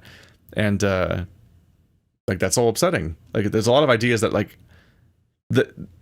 I talk about this in fiction sometimes, where it's like, sometimes you see the scene that is good, but it's not earned. Like, this came up sometimes in Password. It comes up in a number of different forms of fiction. A lot of furry visual novels, I talk about this idea of like, this scene right here is good and should be the ending of a really interesting arc or build-up and so on. But the things that led up to here weren't the bits that are supposed to be there to lead up to this scene. So in a vacuum, this scene is good, and I'm not complaining about this scene, but like, the movie or game or story or book leading up to that isn't of the same stuff. Like, it doesn't work. And that gets frustrating and confusing. Because you can just throw a good scene in out of nowhere, but it's, on some level, it's almost not a good scene if it doesn't actually like earn it. Like in the Monster Hunter movie, there's a part where Mila Jovovich does like a really gritty DIY first aid thing to herself by because she has a wound. She has this wound, and she like ignites ammunition to like seal it or something. But it's like, this is a movie where she's like, people get smacked around and they fly 30 feet through the air, and she's doing backflips and stuff. And like, this isn't a movie about weird, gritty violence and people sustaining injuries. This is a movie where people are Superman and they're fine and nothing ever happens to them, or they're like instantly killed, be like incineration or crushing or whatever. Like, they don't have injuries. It's not that kind of film, except this 1 30-second scene in the middle of the film. It's like, and that scene's good, but it didn't like it's just not continuous. It's just like from a different movie. My issue with Hotel Reverie is it has a number of ideas that are really good, and some of the scenes are really good moments, but the episode around it just doesn't work enough to pay that off. And I just really wish we got the alternate version of this episode where they took it more seriously and were less silly with it. Because I don't know, it gives you that weird vibe of sometimes of like the Ghostbusters movie reboot one, the all-female Ghostbusters. And I'm not weird about this movie. I'm not talking about like being mad about the casting or whatever. I just mean like I saw that movie and it didn't grab me because it's like a bunch of SNL actors and they're just kind of like riffing, and it's like that's not because I don't even like the first Ghostbusters movie that much, but it is like fairly tight. It has some careful crafted jokes and it's more subtle moments, but also just like it's not just people standing on a set and riffing and then them using the bit that like they thought worked the best, which I guess is like that filmmaker's style that did the reboot, the previous reboot now, because there's now another one that I've watched none of. I have no interest. But like I guess he just like keeps filming people kind of riffing and then like gets the best bits and makes that the movie. But that's not very compelling to me. That's what I do for a living. Like that's like making a highlight reel of a Let's Play. Like that's a weird way to direct a comedy. That's not what I go for a comedy. I want stuff to be more written. And like this isn't exactly that. This was obviously all written. It's not improvisational, but like it recreates the improvisational sense with its tone and what it's doing with its protagonist. And I don't like that version of the movie. I don't like it. It ends on a very sweet tone of her getting a delivery that is like a phone that lets her call the simulated version of Emma whenever she wants to, which is a sweet ending. The version of her she fell in love with is dead, and the version of her in the movie also died, literally got shot and died in her hands. But they did a simulation of earlier on they set up that there was these I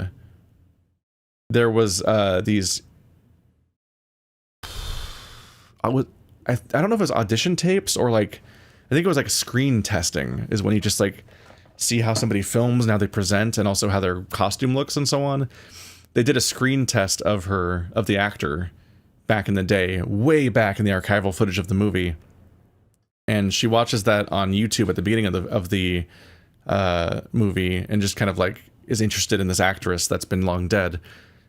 In the end, they get a simulation of that scene of her doing the screen test when she's talking on the phone, and Issa Rae can call her on the phone and talk to her directly and actually interact with her. And like you're like, I don't know, maybe they'll rekindle something, maybe they'll like learn who each other are. Maybe it's a continuous thing. Maybe she has a phone girlfriend that's a weird simulation of a past thing.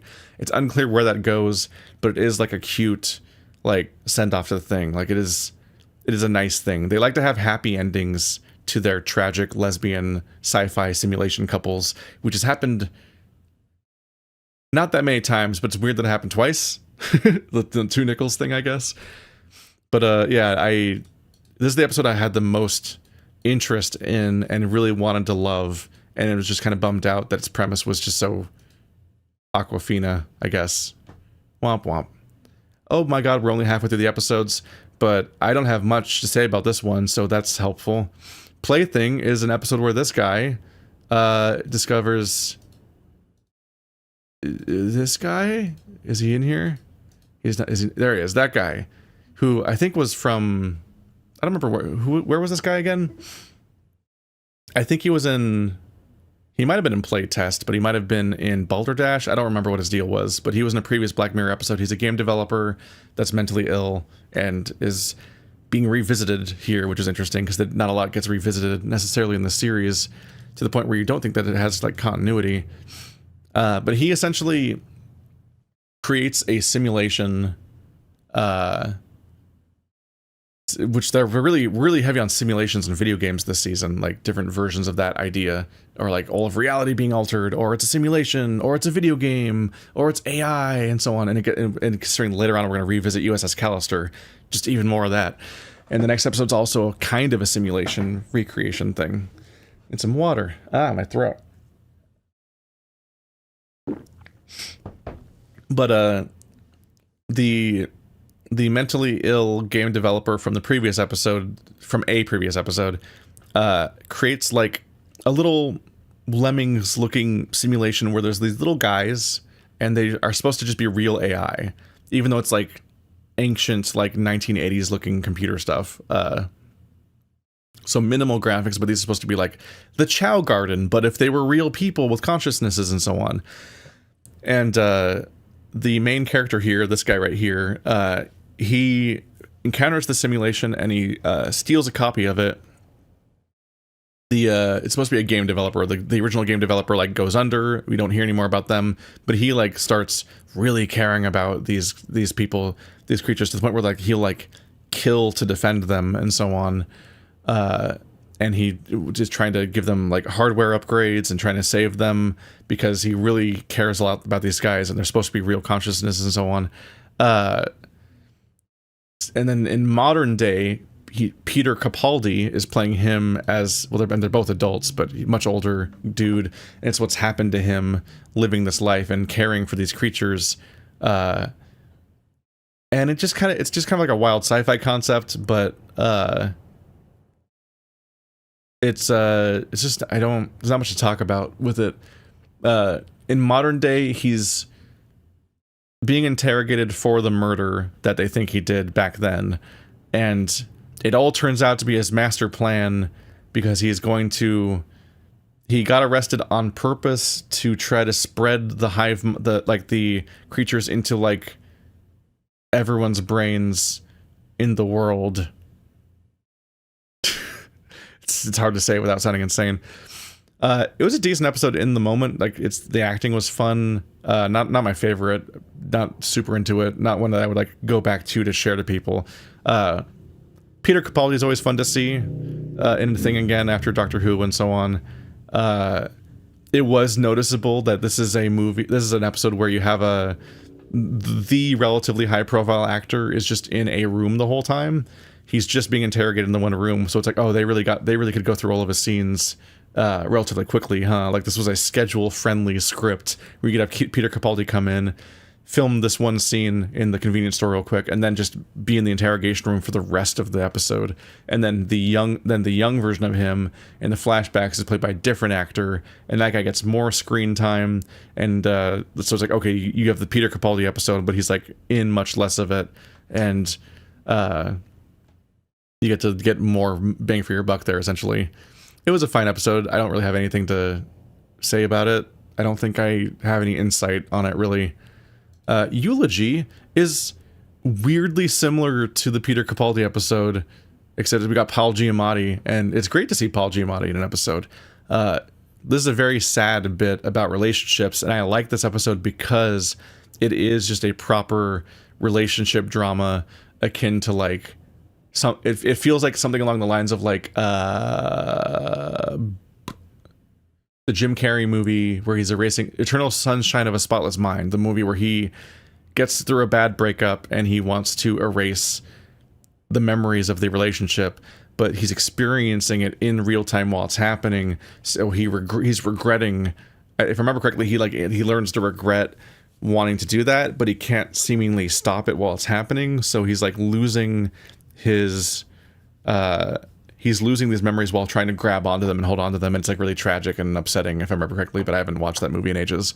But that was a great idea. And like in this, what happens is Paul Giamatti gets contacted by a funeral service because somebody in his life has died, but it's somebody he hasn't seen since like high school or college, basically. It's been like young adult years, and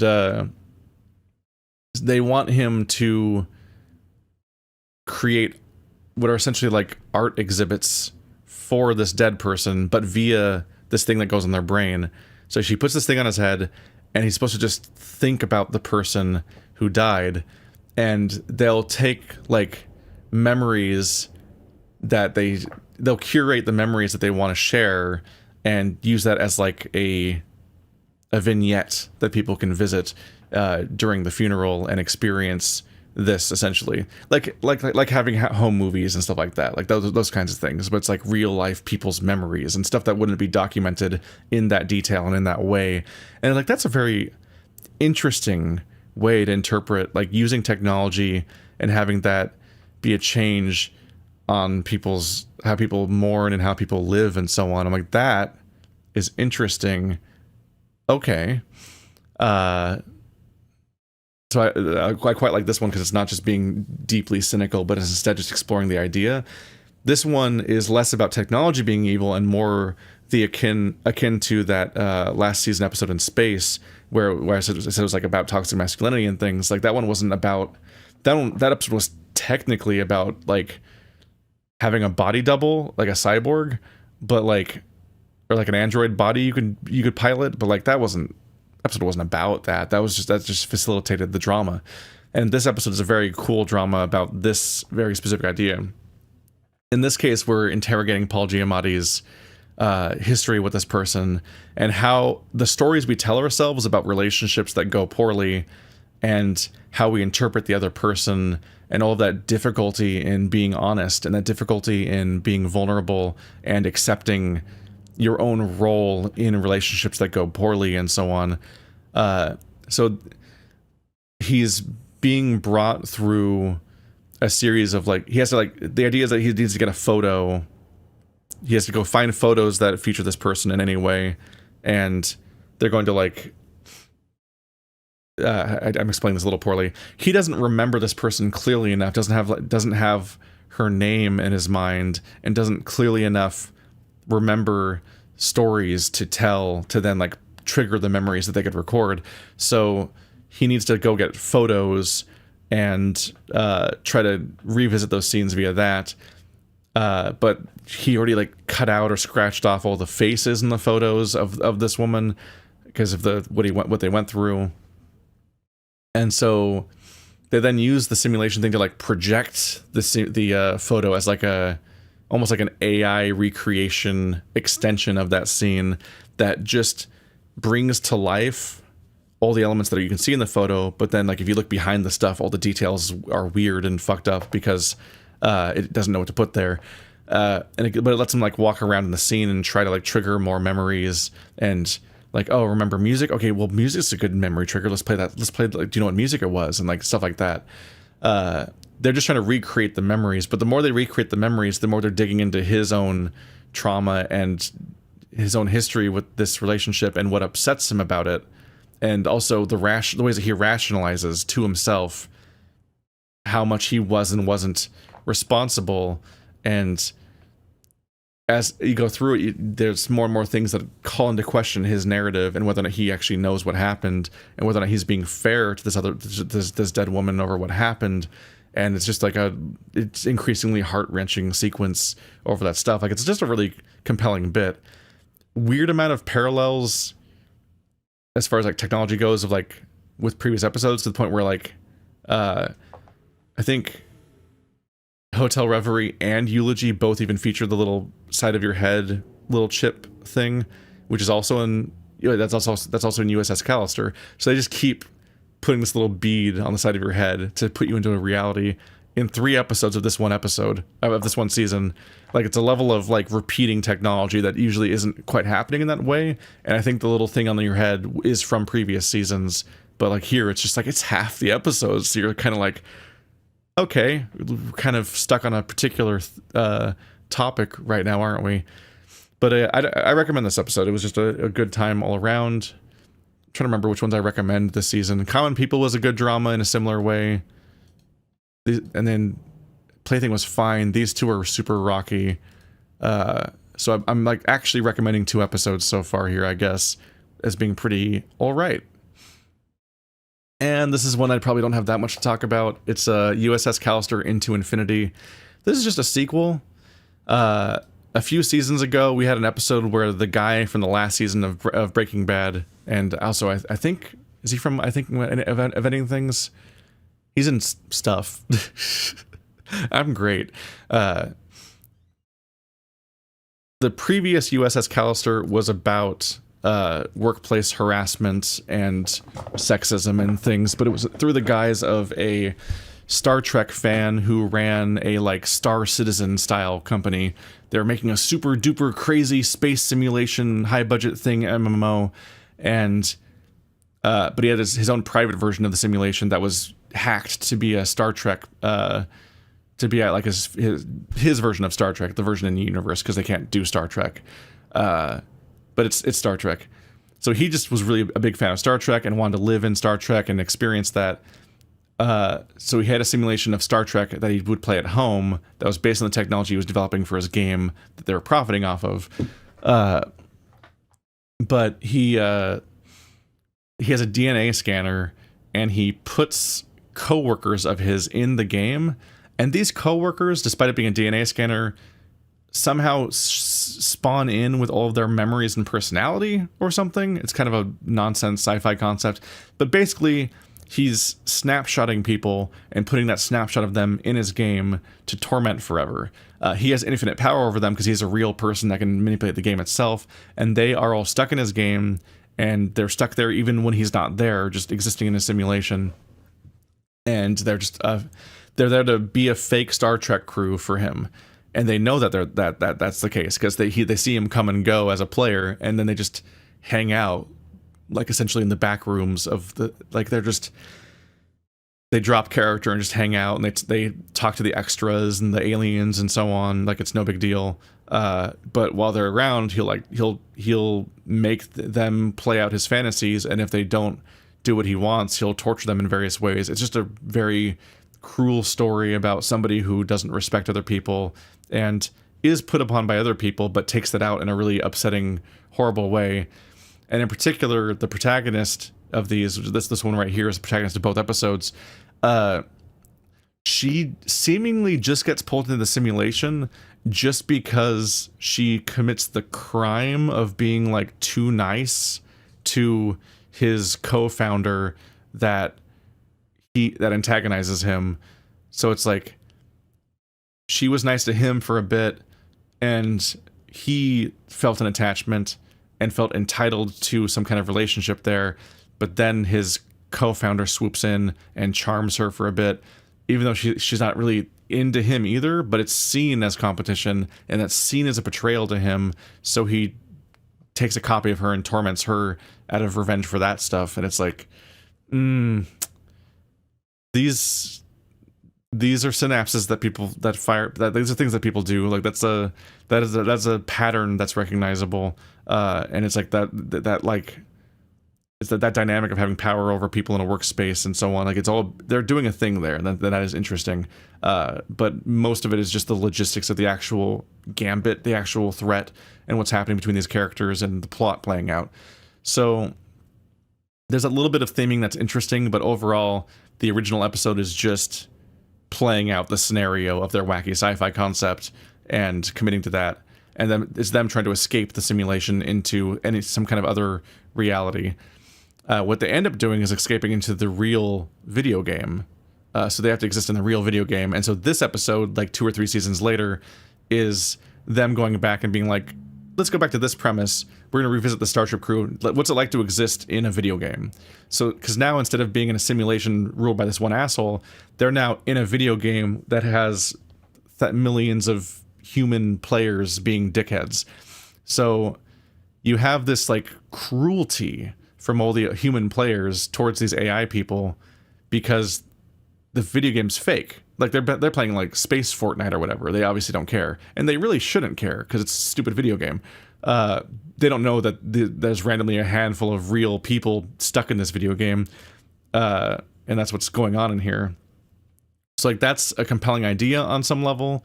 They're abstractly doing some kind of space pirating to survive in that setting. It's not super clear what they need to survive and why as fake people that don't exist, but sure. They're all struggling to survive on some level. I need some water. I'm talking way too long and way too fast. It's an alright start to an episode. Video games are always bad in fiction. They're shit. This goes back to Ready Player One, where the video game in Ready Player One is very bad. So it's kind of hard to believe that everyone's interfacing with it because it's a bad game. It's not balanced well because people just spawn magic items and make up what they do via nonsense. It's pay to win. The protagonist of Ready Player One can't leave their home system. They can't go anywhere. They're stuck in, like, they have a free copy of the game for school, but they can't leave school because they can't afford to. It's not because they're locked in because of school. It's just they're poor. So he doesn't get to play the rest of the game. He doesn't get to explore, get to do things, have cosmetics, experience anything. Like, just a very bad pay-to-win garbage MMO. And no one would play would play the Ready Player One video game because they would just play VR chat, which is the same idea but free with infinite customization, and that's why it's all furries. Because everyone just makes a little furry persona and they run around in VR chat because you can just make your own. No one would play the stupid. It's like the idea of everyone playing meta shit. It's like, no, VR chat. Just go to VR chat. Don't play Facebook's VR thing and pay money into Facebook. Don't give Facebook money. What are you doing? So on a similar level, like Striking Vipers, you watch the simulation playing out, you're like, this doesn't make sense. What are the rules of this fighting game? Because they're not just doing moves, they're like walking around. Like, they fuck. How are they fucking in the fighting game? You're like, okay. It's like the rules almost never make sense. In this one's case, the USS Callister sequel, when they kill a player, the player is like, they're zooping out on they got the thing on their head, and then they're like, their eyes turn white and they're just like hanging out, and they're just somehow in the simulation while their body just lays there. So it's like VR, but without the part where you can crash into shit in your real room. You're not moving around in real life. But then when they die, they go, bah! And then like they're in real life for a second, and they're like in their chair, and their mom is like, shut up, and they're like, you shut up. And then they just go back in the simulation. That part's fine. Go back in the game. My problem is that they respawn, like, right where they died?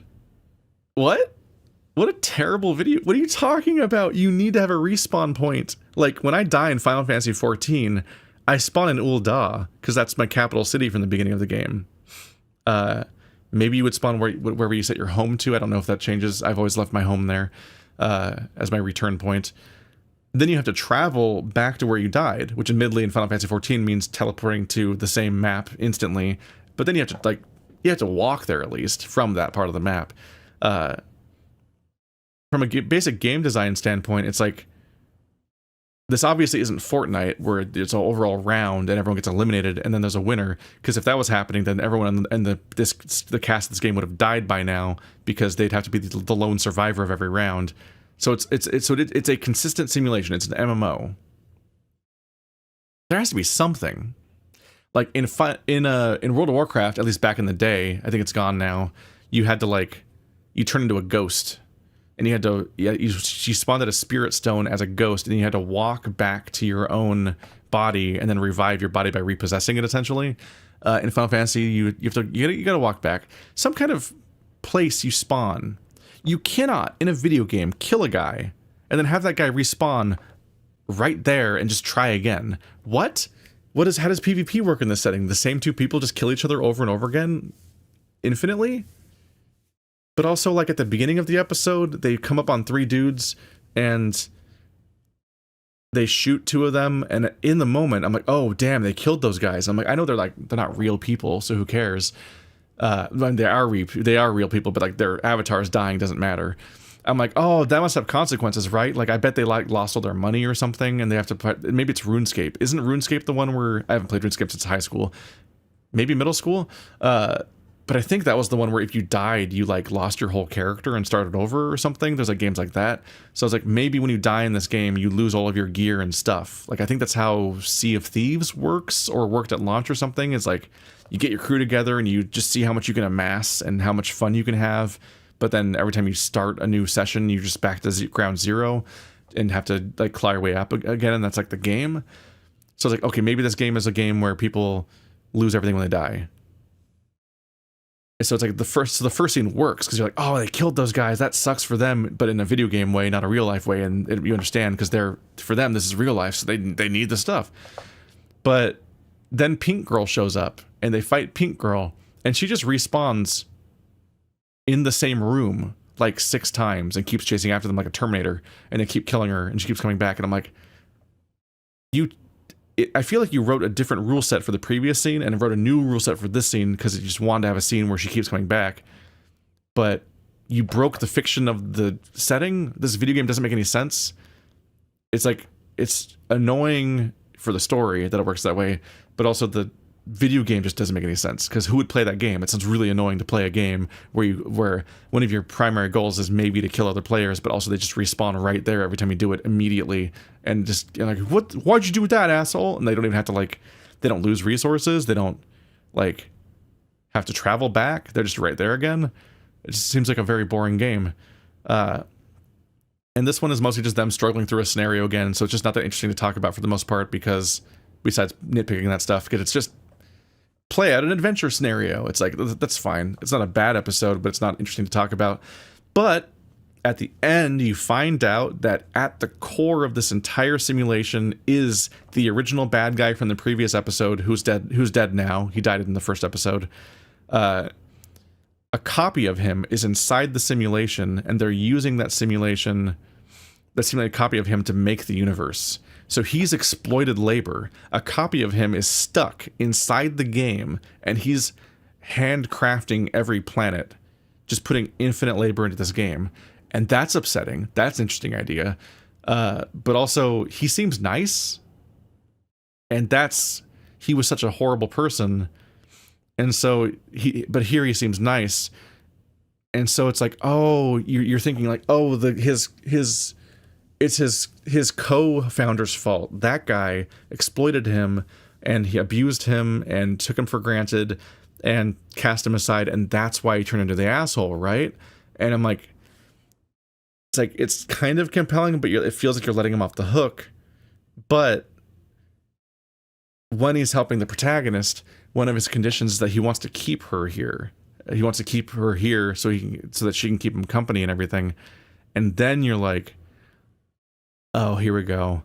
And then when she's saying no and wants to leave, he's not happy with that. He wants to keep her here because he does have power over her, and can't, because he's in the simulation. He can run this thing. So he goes right back to doing this version of him that didn't go through all the stuff that the other version of him did, and never became the same man. Still has that same urge to control and to use his power against her, and to control and to exploit her in that way. And it's like, immediately, okay, no, that's who this guy is. And it's about how power corrupts, and that's the thing. He has the power in both cases. He has power over her at the workplace. He has power over her in the first simulation, and this other version of him has the power without the context of becoming the same person. He has a completely different previous 20 years or whatever of his life, or 10 years, or however much time. He did not become the cynical person the other person became, but he has this same power over the same woman and still tries to use it. And it's like, that's a really interesting note to end the episode on. What's otherwise just like a wacky sci-fi adventure. So that's an interesting thing to end things on. I need to wrap this up. I've talked for way longer than I ever thought I would. I specifically thought, oh, it's just a 6-episode season. I'll almost certainly not talk long enough for these. These don't have a set duration, but so far they've been like an hour long, so I thought it would be too short. But yeah, Black Mirror is an interesting thing. It's often about things, and I like that it's often about things, and I like seeing what it does with that. And even when it's being silly, like the USS Callister stuff, it has a point that gets lost in the fun sometimes, and people don't always pay attention to that, and I think that's worth looking at too. As far as my Black Mirror video essay, this is embarrassing. So 2 years ago, I was working on a Myst video. I still want to make it, but I keep getting sidetracked by life. Life is hard. Specifically, I remember my birthday came up 2 years ago, and I was like, you know what? As a gift to myself, let's do an easy project. And I got sidetracked, and I read the comic book Plush, because I'm like, that should be an easy topic to make a video about. And then I was like, I have nothing to say about this. Shit. And then the Black Mirror season 6 came out, and I was like really compelled. I thought there was interesting stuff throughout, but specifically, I was really compelled by Demon 79 and want to write about that. And then scope crept and became about me writing about the entire season. And then it got worse, and I started writing about 15 Million Merits and like the soul of Black Mirror, essentially, which then stretched to me writing about 1984. And I'm like, this got out of hand. it's all got out of hand. But then there was parts that were stressing me out, like the social media stuff, and then me also thinking that the format was bad and need to reformat it. And then I revisited Plush, and I was like, no, actually, this is a thing. I think I was just in the shower and had thoughts about the Plush comic, and was like, no, actually, this is kind of fucked up and weird, right? And I finally had the kernel of an idea, and then I ended up making that Plush video essay. So thank God I made something finally. But for the last 2 years, I keep revisiting the Black Mirror thing every like 6 months or so, and kind of like reformatting it and even like half rewriting it, and still not putting it out. So it's just fucking annoying. So as I have stuff to say about Jonah's Awful, and I have stuff to say about Beyond the Stars or whatever it's called. The Aaron Paul episode, Beyond the Sea. But I think I'm gonna make a video just about Demon 79 and try to just keep it tight and focus on that. But I tried to refocus on doing the Demon 79 thing, but I had a to-do list where it was like, I wanted to cover, I have all my rants about Tears of the Kingdom and Echoes of Wisdom and Zelda games, and I wanted to get that out. And I just kind of really got on a tear where I was like, I had my idea, I know exactly the shape of the Demon 79 video, I think, and should be able to do it. But then I got really sidetracked and wrote like 10,000 words about Zelda because I just was really on a tear, and it's like, oh, this is working. But as often happens when I write very quickly, I'm often not happy with where it ends up going and want to reformat that. So I spent weeks working on a Zelda video that I feel like I need to fix.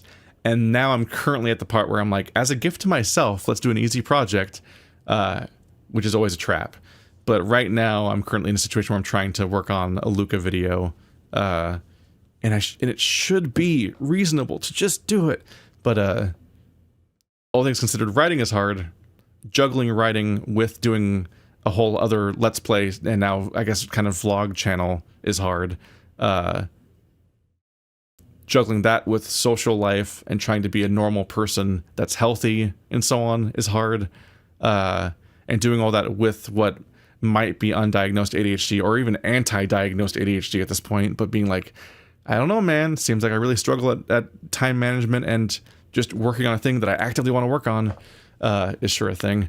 And doing all that while making a visual novel is sure a thing. But speaking of which, if you missed it, since November, SINCE, November, is on itch.io. That's an adult furry visual novel that I made. It's out. I finished it finally. With all the art is finalized, and so that's out now. But God, yeah, when the final art came in and I just needed to implement it, I'm like, I can do this. I can do this in just a few hours. We just need to commit. I was so frustrated by how hard it was to commit to doing it when it was all that I wanted to do, and I'm like, y'all, are you fuckers sure I don't have ADHD? Because it sure seems like that's what it is when you just want to do a thing and you just won't do it. It's one thing to have creative blocks, like writer's block and so on. Sometimes when I'm drawing, I'm like, I don't know how to continue this drawing. I don't know where to go next. And sometimes when I'm writing something, like I understand what writer's block is, when you're just like, and then what? And then what? But a lot of times when I'm writing, I'm good. I have so many ideas. I just can't make myself write. And it's all that I'm doing. It drives me fucking crazy when that happens, where I'm like, I'm not playing video games right now. I'm not on social media. I'm not doing the many things I could be doing for fun right now. We're here to write. Do it.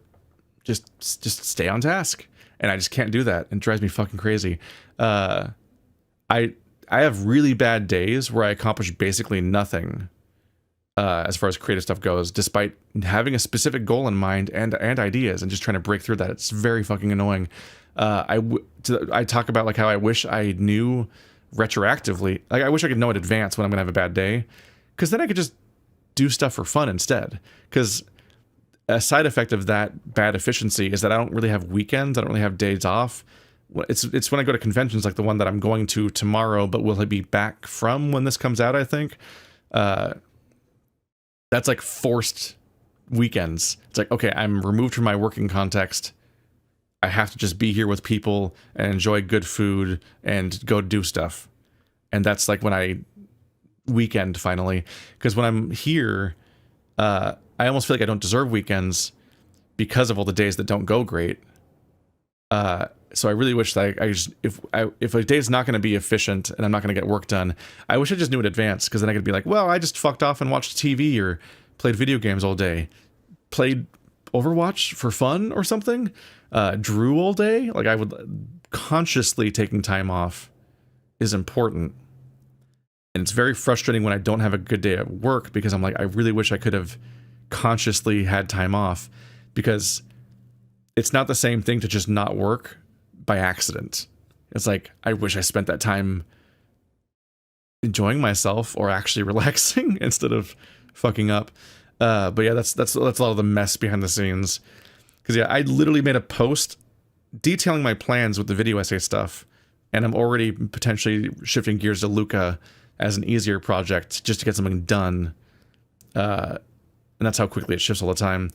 I think I'm going to commit to that because, one, I might be able to get work for it done on the plane when I'm going to and from this trip by just having a copy of Luca to watch on my iPad and then switching back and forth between that and an offline document. But also, I think I can make it reasonably short. And it's like, on the video essay channel, I am in a situation now where it's like my last proper video essay, I think, came out in like October, and now it's like May. So I'm currently like, if I'm working on something, I'll be making a video for like June, and I'm like, that's so long. I know it's not entirely fair, because I spent November making a visual novel, and then I spent January or December. December was kind of my time off because it's holidays and everything, but like I spent late December and then most of January making a video about that process, which is time consuming, then made that video. And that is a video that took a lot of work and is out, and I did a bunch of interviews for it and so on. So like, it's not fair to count that way, but in my brain, that's not a video essay. That's like a weird journal thing. It's like a journal devlog documentary behind the scenes thing that took a lot of work, but isn't doing what video essays do. So in my brain, I'm like, my last video essay was all the way back when I did the Beast Complex video? Oh no, I need to figure this out. So I don't know.